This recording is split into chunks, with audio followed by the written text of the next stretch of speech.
morning, Zeal Academy, and welcome. Today we are going to do a wonderful lesson. It's about creation. Now we have two special people with us today. We have our best friends, Tisani and Storm. And they're going to join us and ask their own questions, as well as Eli, for the creation. And this is a book. It is illustrated by Norman Messenger. Just in case you guys wanted to get one. And God said, let there be space between the waters to separate water from water. And so it was. God made the space to separate the waters above from the waters below. Is that the flood? No. This is when he created the sky and the water. So this is the sky. So this is what he did. He created the sky and the water. A space between the two waters. Okay? And God called the space sky. This happened on the second day. You know how air, when it rains, the water comes down, right?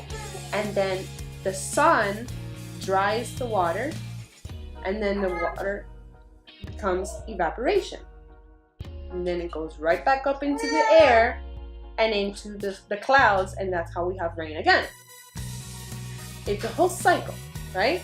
So, you know how we are made, and animals on the land and sky are made to breathe air.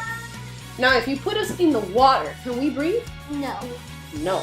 We were not made to breathe or to be underwater. Only fish can breathe in water. Exactly. But if you take a fish out of water, what happens? It can't breathe. It can't breathe. So it's like we can breathe air and the fish can't, and we can't breathe Water, but the fish can. Yeah. So that's when God separated the sky and the water. So he made things specifically for on top of the water. He made things specifically for on the bottom of the water. So we're up here. So this is our water. And then this is their water. Exactly. That's when he separated the waters. Because when the water evaporates and it becomes what? You can't see it. Right? Because it's evaporated into the air. Right? All the way up to the sky, to the clouds. And it collects, and then it becomes little droplets.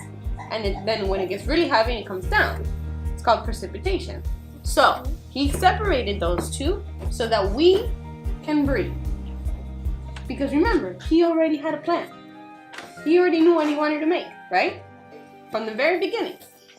So this was part of his plan, but he needed to make the environment, our habitat.